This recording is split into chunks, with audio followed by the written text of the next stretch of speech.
we had the new Putin's visit to China. Before Putin going to China, there was new tariff on Chinese from 25% to 100%. Biden increased the tariffs. And Xi embracing Putin, the first time we've seen something like this.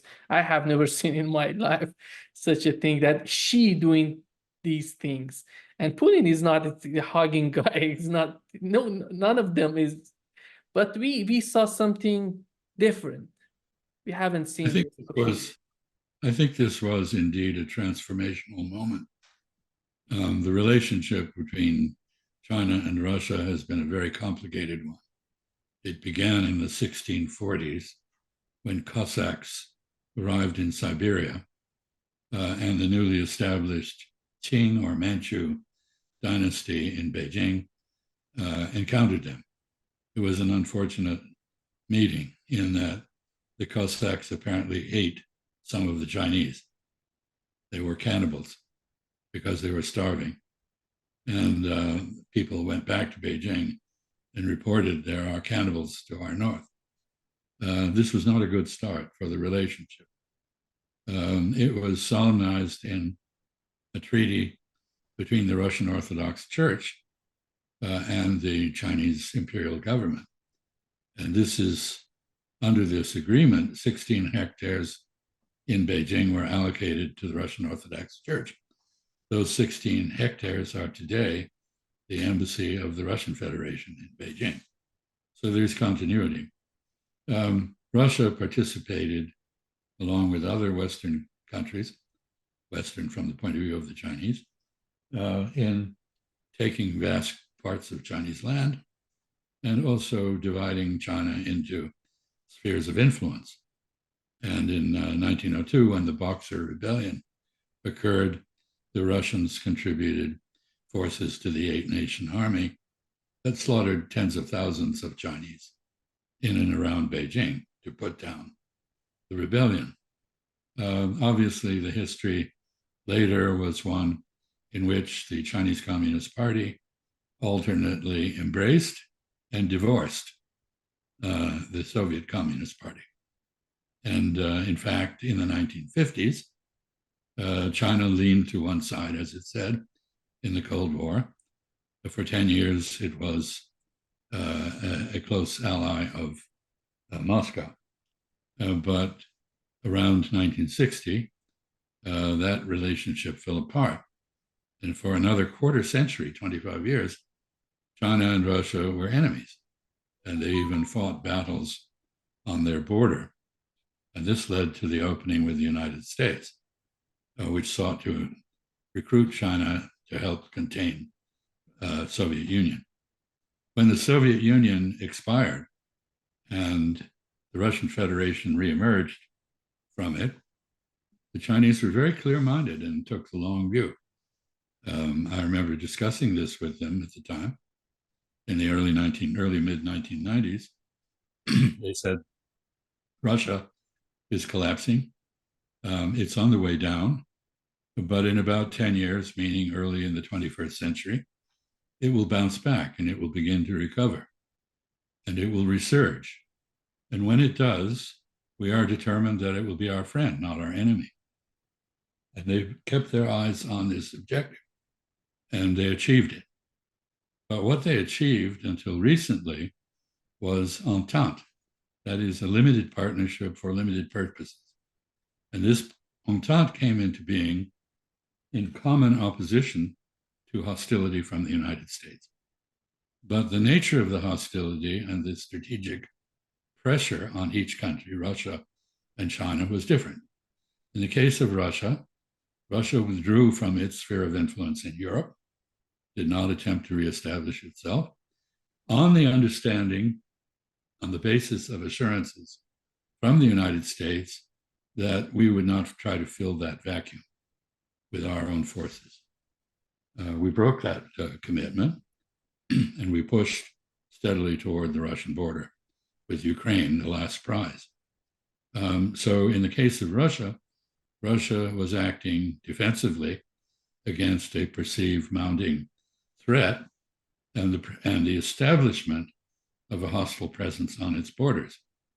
The situation in China is quite different, because after World War II, when the United States defeated Imperial Japan in the Pacific, we filled that vacuum.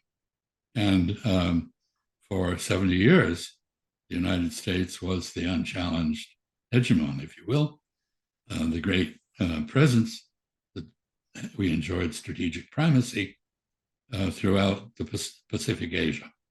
And now the Chinese are back again, as they were historically. They are now the center of their own region. And we have responded to this by increasing our force presence and the level of hostility to China. So in the case of China, it's a case of the Chinese pushing against a former American sphere of influence and are defending it. These are very different situations, to be sure. But what they amount to is enmity by the United States toward both Beijing and Moscow. And it is hardly surprising that when you try dual containment, as we have done, you push the two parties you are trying to contain together. And we have now succeeded in doing that, because the limited partnership that had been forged between Xi Jinping and Mr. Putin has now become a very broad and deep entente. It is not an alliance. There is no formal commitment, as far as I am aware, no uncontingent, open-ended commitment by either side to the other.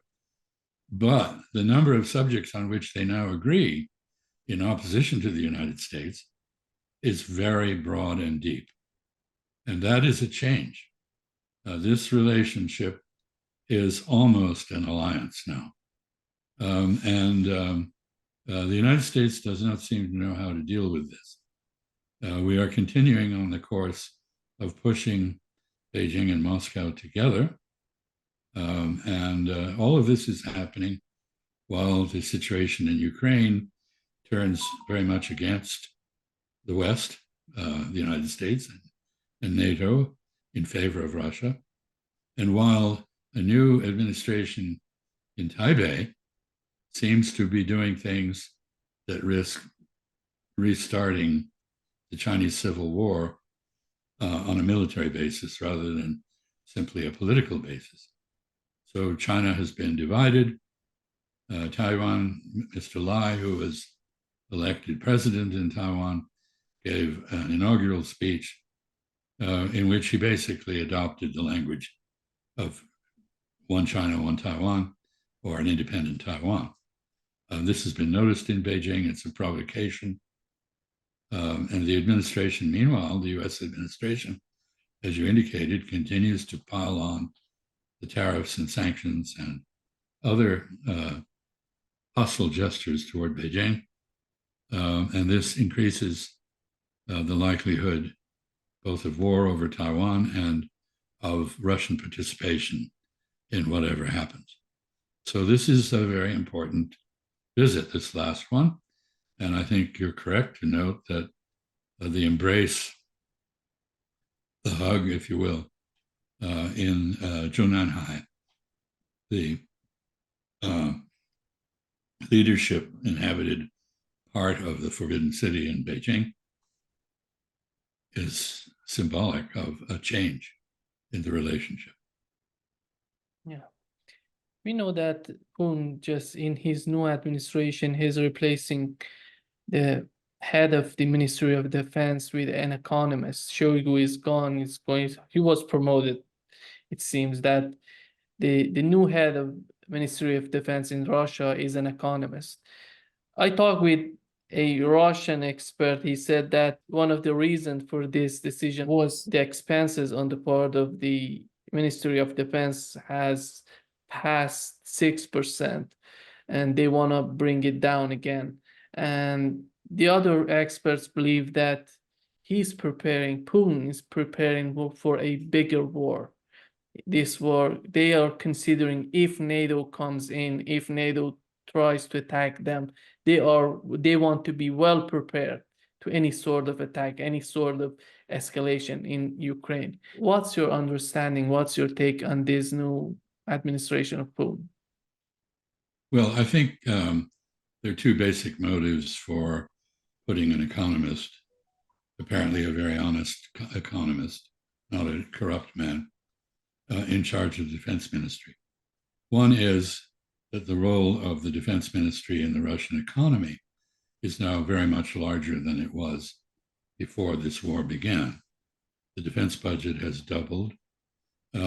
Military production has increased manifold, and not just doubled. And the military sector of the economy is once again driving a lot of innovation and absorbing a lot of investment. And the belief is that a lot of money has been wasted, and that this sector of the economy has to become more efficient.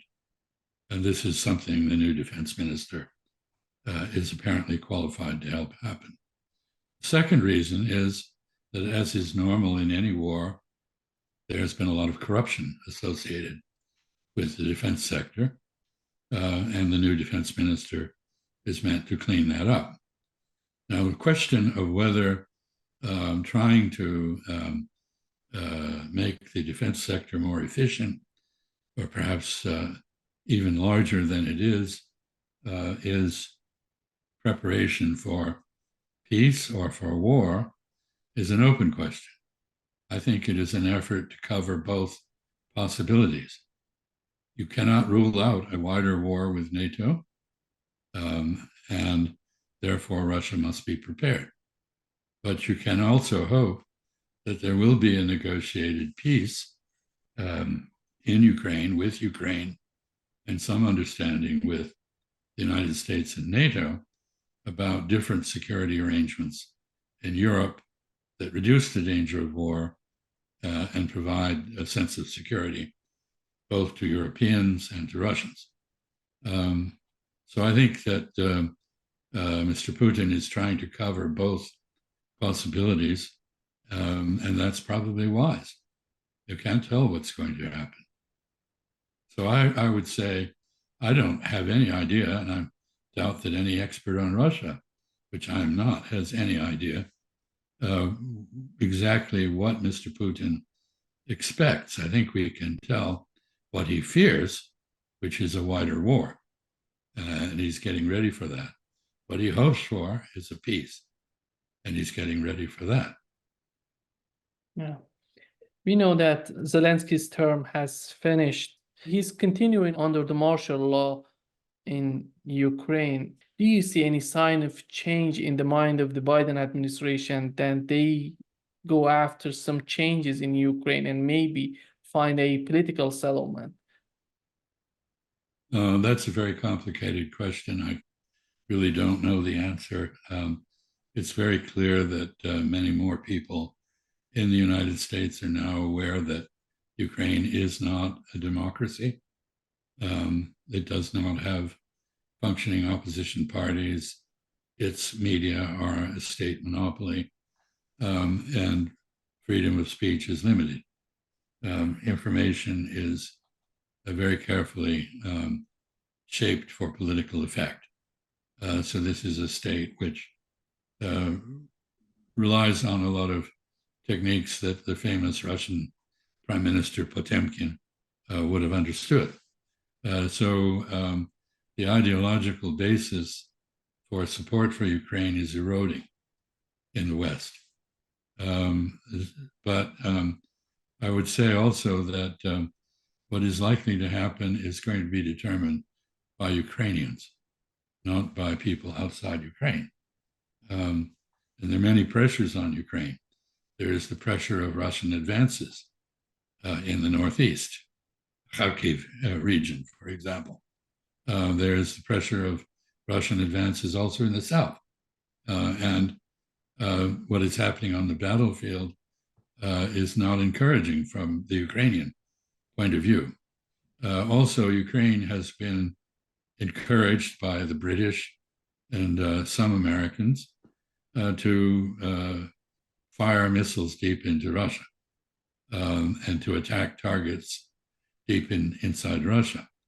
This is irrelevant to what happens on the ground in Ukraine. It does nothing to stop the Russian advances, but it does encourage the Russians to fire back.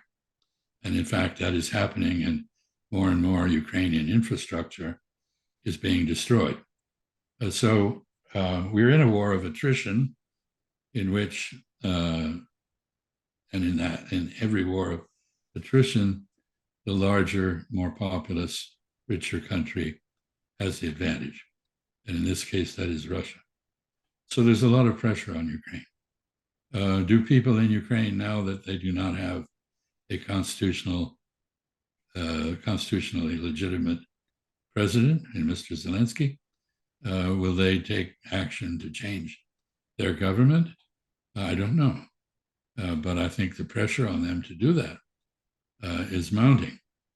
And we hear that the former chief of staff of the Ukrainian armed forces, General Delusions, is prepared to offer himself as a leader of Ukraine.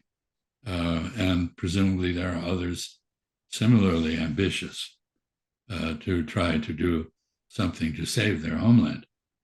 What is clear is that time, at the moment at least, is very much not on Ukraine's or Mr. Zelensky's side.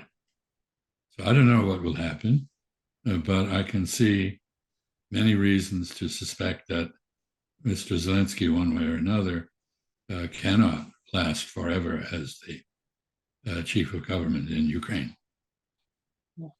There is a summit in Switzerland, and Lula from Brazil and the head of South Africa, they were invited, but they said they don't go there. They're not going to be there in Switzerland. Lula said he's not going to be there, the head of South Africa as well. And we still don't know what if Chinese would send a representative to this summit. But how? I think we can be fairly confident that the Chinese will not attend, for the simple reason that this is not a peace conference.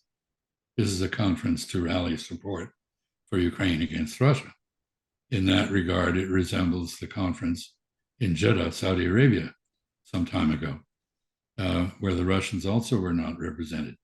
You cannot make peace or even talk seriously about peace if you do not invite the enemy to the conference, and Russia is not invited.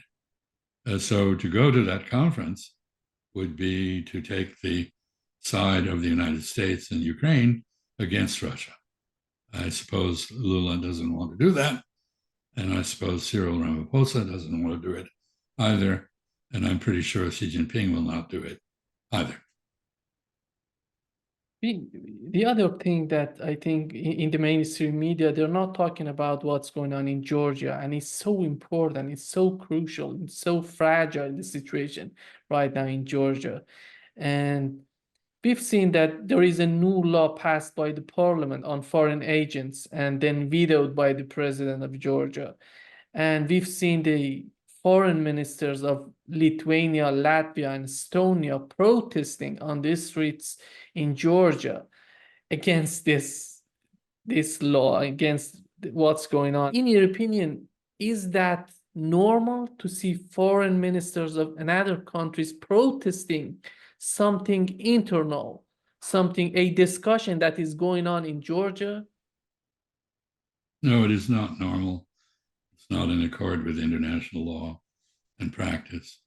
There is an irony here in that the Foreign Agents Registration Act, which was passed in the United States and has been used politically against various countries that the United States considers unfriendly, but which has exempted others. For example, Israel does not register, despite the fact that it has the most powerful lobby and has been the most active intervener in American politics of any country. This law set the precedent for another 60 such laws internationally. Georgia is simply the latest to do this. And when you see foreign envoys and prominent foreign politicians marching in the streets of Tbilisi in support of vetoing this law, and you are actually seeing that the law is being validated because it demonstrates the reality of foreign interference. So, in an ideal world, nobody would have to register and everybody would be free to make their point. But that is not the world we live in. And if you try to make a point in the United States on behalf of, let's say, China or let's say North Korea, you'll probably go to prison very quickly.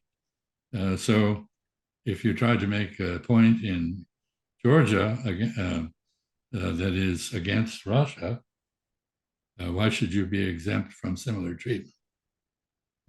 So I think this is part of a symptom of the general breakdown of international law and due process and the rule of law generally. And, in that regard, I'm seeing a very sad convergence between political systems. Used to be the rule of law is very simple. It is the rules are made by a consensus of the society. They are published and they are adjudicated by an independent judiciary. That is the rule of law. There is something called rule by law, in which a dictator makes the rules, changes them at will, sometimes doesn't publish the rules, keep them secret, and looks not to conduct a judicial process, but to punish his enemies and reward his friends. And that is an alternative system. It's not uncommon in the world, unfortunately. And we're seeing more and more of it, and less of the rule of law, more of the rule by law. And in this connection, finally, what the United States advocates, the so-called rules-based order, is very clearly rule by law, not rule of law. It is contrary to international law. And we're seeing a breakdown of international order over this issue. And what is happening in Georgia now is merely part of that, not unique. What's going on in Georgia, in your opinion, is the kind of movement to distract Russia from what's going on in Ukraine, or it's something serious that may bring Russia and the United States in Georgia and to have another fight? I don't think the United States and Russia will become directly involved in the fight over Georgia. I think Georgians are very badly divided in their views. And I'm sure eventually Georgia may very well get into the European Union if the European Union survives, which is not certain. Differences among members of the European Union are getting greater rather than lessening. Georgia will never be in NATO. Georgia will not again be part of a Russian-controlled domain as it was in the Soviet Union. Therefore, I don't think the stakes are quite as high as they are in Ukraine. Of course, we all remember that Saakashvili, the former head of the Georgian government, was emboldened by the invitation to join NATO and launched a war against two rebel areas in Georgia, South Ossetia and Abkhazia, and that war he lost, and those relatively small countries are now independent, recognized only by Russia and Russia's friends. So we're seeing wars at the periphery in Ukraine, and we did see it in Georgia But I think in Georgia, it's over. It's not going to be repeated. Yeah. And we don't know how the Ukraine war is going to end, except we can be pretty sure it will end unfavorably for Kyiv. In your opinion, Russia will take Odessa and Nikolaev? Is it going to end up a landlocked?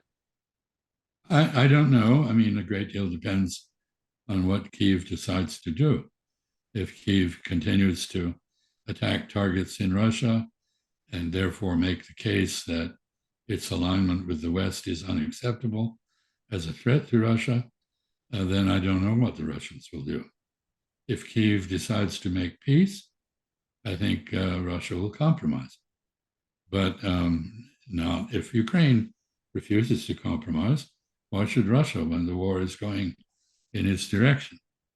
By the way, I think from a military point of view, and you should ask one of your military guests about this, taking Odessa is not easy. Crossing the Dnieper River is not easy. And you basically, in order to take Odessa, you have to do that. You can't, I mean, it's been what, almost 80 years since a major amphibious operation was mounted and succeeded. We haven't seen that since World War II. It's very difficult. It's particularly difficult if Ukraine continues to sink Russian ships in the Black Sea, which it's doing. From a point of view of Ukrainian defense, that makes sense. It doesn't help Ukraine defend its territory, but it does reduce the threat to Odessa or places like that. Just to wrap up this session, I want to talk about Xi's visit to Europe. He went to France, Serbia, and Hungary. We've seen that his main visits were to Serbia and Hungary. He didn't achieve anything in France. But how did you find this trip of Xi? What he's looking for in Europe, in your opinion? What he's looking for in the eastern part of Europe? These are two countries who are friendly with Russia. Well, I wouldn't agree that he didn't accomplish anything in France. France has always aspired to lead Europe in strategic autonomy rather than subservience to the United States. And this visit served Macron's purpose and Xi's purpose in terms of keeping that idea alive. It didn't achieve it, but it underscored the importance of independent decisions on the part of the great countries of Europe, of which France is a major one. In Hungary, there was an explosion of agreements on cooperation. And Hungary is, of course, not just part of NATO, but a European Union member. And therefore, these agreements, commercial agreements, investment agreements, and put China into the European Union common market and enabled it to compete. Very good for Hungary, probably not so good for some of China's competitors in Europe. Serbia is a special case because, of course, Serbia has always been very close to Russia. Serbia is the remnant of the former Yugoslavia. Yugoslavia was very close to China.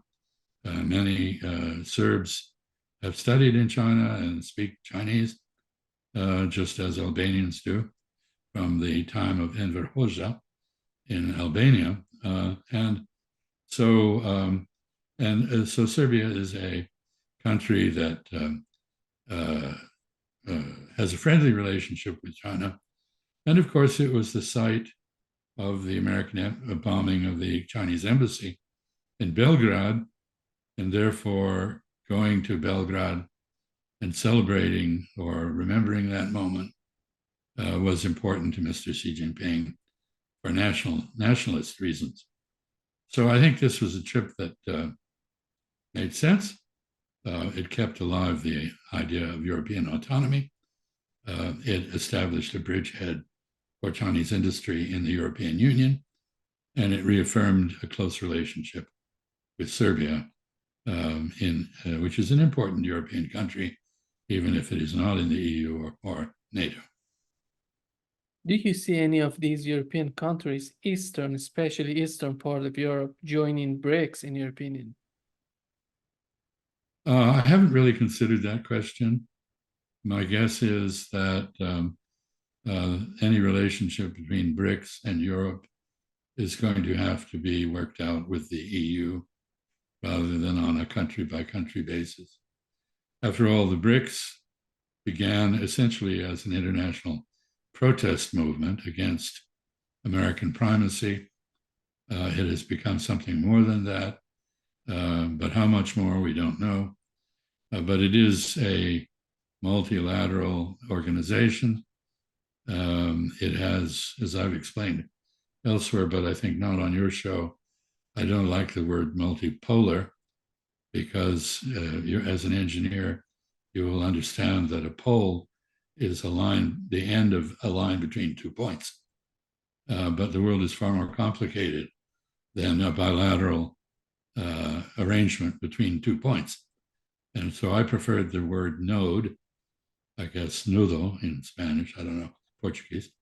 And this is a point of convergence where vectors can begin, connections of various dimensions and intensity can occur, and it takes place in a network. And the network is the nature of the world we're now seeing emerge. It is not divided like the Cold War between 2 poles, and it will not be divided between another 2 poles, Beijing and Washington, the so-called G2. This will not happen. And the BRICS is an effort to establish a network. How much will be done within that network remains to be worked out. And it's natural within a network where you have many nodes, thinking, for example, of Brazil as a node connected in many ways to many countries. Some circuits that are very heavy and much trafficked, and some that are very light and don't have much content to them.